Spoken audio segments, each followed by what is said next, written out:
What's up, guys? It's Chogokin here, the Rocket Punch Army, and yes, this is another TETSUJIN 28 review.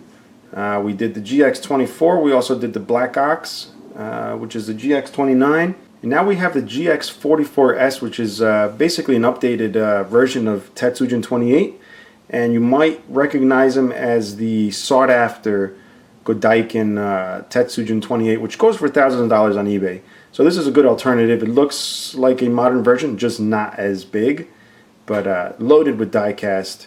And he also comes with the Black Ox, as you see right there on the left. So this is a TETSUJIN 28 versus Black Ox, all right? So you actually get two figures for the price, but you might be slightly disappointed once we get more into the figure, and you'll see why. Back here it shows all the stuff that it comes with. Obviously the figure, the stand, it shows you the gimmicks and the articulation of the head. It also shows you Shotaro here with the robot and his little ship here. Also the V-Con, which is the controller for TETSUJIN 28. And the head for Black Ox, which looks like it may have an LED. We'll see, maybe not. And yeah, so go ahead and open this up and check it out.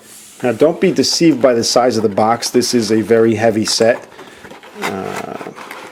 Pull out a little bit at a time here so I don't mess anything up. So you'll see we got the tray out with the accessories. We got this tray out, and don't remember what that is. It's been a few years since I opened this. And the actual set here. Got the little instruction booklet right there. Alright, so let's go ahead and remove this cardboard panel here, see what's going on behind this. Hopefully nothing really falls out. Alright, so you see both figures laid out in beautiful styrofoam tray. So just give me a moment, I'm going to pull these guys out and we'll get started.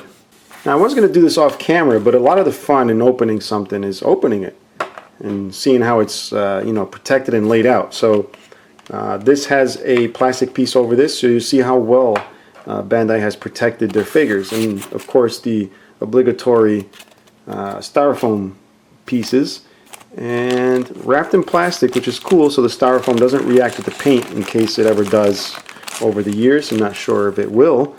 And you'll see how they've gone ahead and protected the thighs here, which is also a nice touch. I'll take that off in just a moment, but that way you get to see the figure here. And then we'll go ahead and take out Black Ox. Alright, same thing. He's well protected with the plastic and the styrofoam piece. And take this guy out. Alright. Actually, you know what? Part of the disappointment, I'll just get that out of the way. The disappointment I was talking about before was because some people complain that Black Ox doesn't have as much die cast as him. So from my memory of handling this, I also remember the same thing, thinking like, oh, they could have just made more metal. But since I'm so used to messing around with plastic stuff, I didn't realize that I was really complaining about nothing back then, because this is still hefty, even heftier than a lot of the die-cast toys right now. And of course this guy is absolutely heavy because he's almost completely die-cast. So both die-cast figures, beautiful, except this one, like the legs aren't metal, but on this guy they are. But still, very cool, very cool. So now that we got both these guys out, I guess we can start off with articulation on TETSUJIN. So we'll go ahead and do that.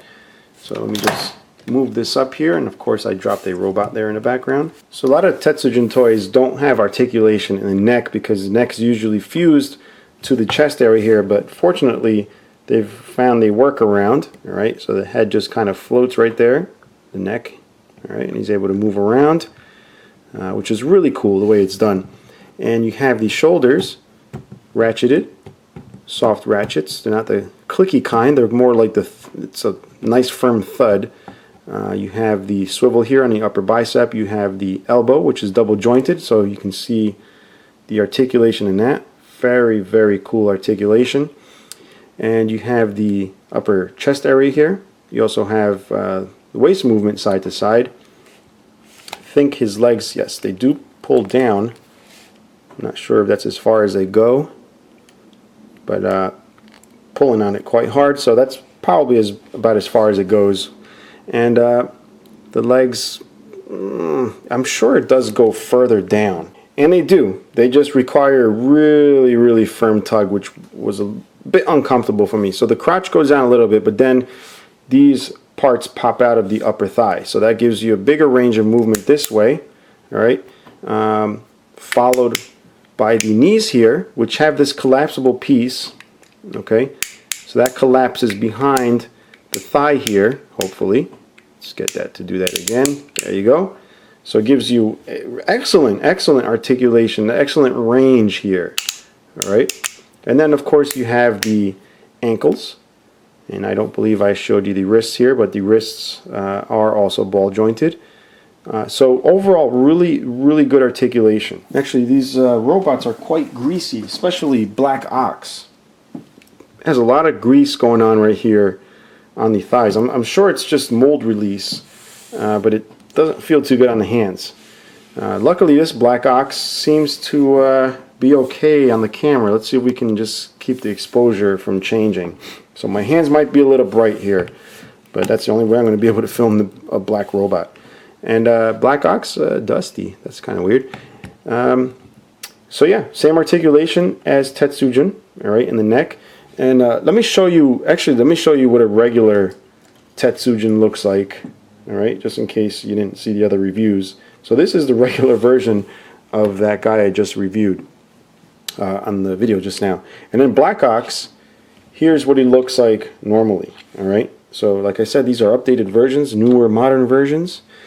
And yeah, so he's got the same ears, but now he's got a more humanoid face instead of non-expressive face. So continuing on along, you get the ratcheted, soft ratchet shoulders. Shoulders do extend out. Upper bicep swivel, I believe. Yeah, there we go. There's the upper bicep swivel there. You get the elbows also double jointed, hopefully. No? Yes, double jointed. There you go. All right.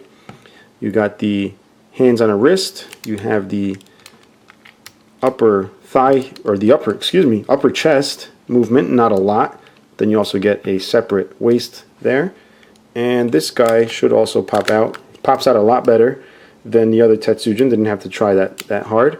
And that gives you a lot of movement this way forward. And looks like mine might be broken.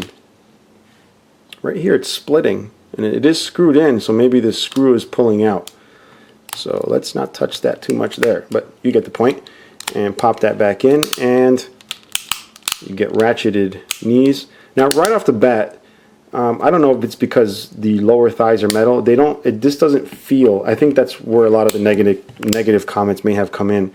Even though it's hefty, it just doesn't have that solid feel. And what's weird is they made the forearms metal. Even the upper arms here are metal. It's almost like they just concentrated on the top and left the bottom all plastic, which doesn't make any sense whatsoever. But I'm sure they had the reasons. And then down here you see a lot of scratching right here, where this part meets the foot. There's no clearance whatsoever. I don't know what the hell they were thinking here. But it's pretty much scuffing up right there. Same thing on this side. It looks like the joints inside might be metal, but there's no way for me to know. But still, decent figure, not too bad. Now I did show you earlier in the video that it came with this box. I didn't know what it was. This is actually the stands. I'm not going to bother with the stands. They're just regular plain old stands with hopefully there are nameplates on them. But you also get this tray here with all the accessories. So you'll see there's a separate mask for Black Ox. There is a little green robot here. There's Shotaro kneeling down with the VCon, the controller. And this is probably the little figure that goes in the vehicle. So stuff I don't display, but for those of you that want to have a nice little diorama going on or whatever, it's there for you. And the reason there's a Black Ox face is because there's actually parts here somewhere. And these are the parts I'm talking about. You got a Black Ox face. Right there you can see the insides of his face. Of course the lighting is horrible, but get the idea. Little robot bits going on in there. You also get a head, an alternate head for Tetsujin, which is the flying head, which allows him to look up this way. Alright, why they couldn't just work this into the regular head instead of giving you another one, I don't know. I guess because there's gaps. I don't know. Whatever. They include a separate head for the flying motion, which I guess I can show you that because I do want to show you the gimmick for Tetsujin. Right, so that's his flying head. right? He's got his arms out flying, and of course he's going to need a backpack for that, and that is included here, right in the backpack, right there. Now, to fly with the backpack, it's got to have a couple wings on there. So to activate the wings, you just push down. There you go. Now it's got wings, which is a cool little feature. I think it looks actually rather nice like this, but I'll never display it that way. But it's cool that it does have those features. Alright, so this is the first time in my ownership of this in the past few years that I've gone ahead and opened this up. I've never really had a thing for accessories, but for the review I can sure ahead show. Blah, blah, blah, blah. Anyway, so here's the VCon. I'm going to open it up. Yep, there we go. I knew it had something spring-loaded, which are these little controllers here, which is a really nice little touch. All the details are really nicely done, and I believe, yep, there we go. Now this I know from watching Josh B's review over on Collection DX a long time ago, but I do remember that. The antennas, so there's the little VCon, and I know the handle pops out here. It's like that. So you get the little VCon controller. This is what Shotaro uses to control Tetsujin. He goes beep boop beep boop beep boop beep boop beep boop beep beep boop boop beep beep boop boop. That's how he controls it, right? So we're gonna go ahead and close this off. Make sure I don't snap off these soft, delicate antennas. Boom! Look at that. Nice little VCon. All right. What else do we got here? Got the little ship here, a little shuttle, whatever this is. It's some sort of hovercraft. We're going to go ahead and sit this teeny tiny Shotaro here. Wow. It's a miniature pedophile's dream. Alright, so there is Shotaro there in his little hovercraft. So you can speed away from all those creepy guys that follow him around. And then we got Shotaro on his knees again. Miniature pedophile's wet dream. There we go. There we are. I have to. Oh, Jesus. All right. There he is, so you can see him better. Right there. Let's zoom in. How much detail can this thing possibly have?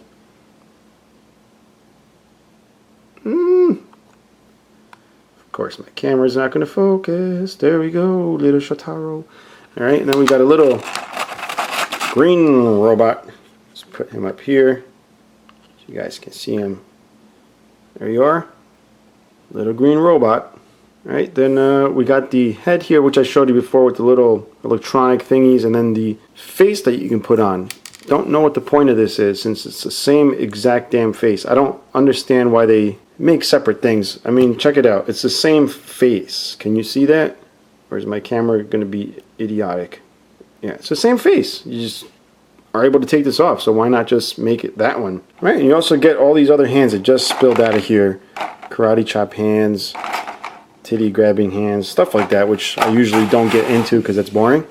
And yeah, so if you want a Tetsujin, all right, a nice modern representation, can't afford the Godaiken version, and you've always wanted Black Ox. You got to be careful how you say that. You've always wanted Black Ox. If you say it wrong, it's going to sound bad. So, yeah, there we are, guys. That's the GX44S. And if you have any questions or comments, leave them below, guys. Until next time, bye-bye.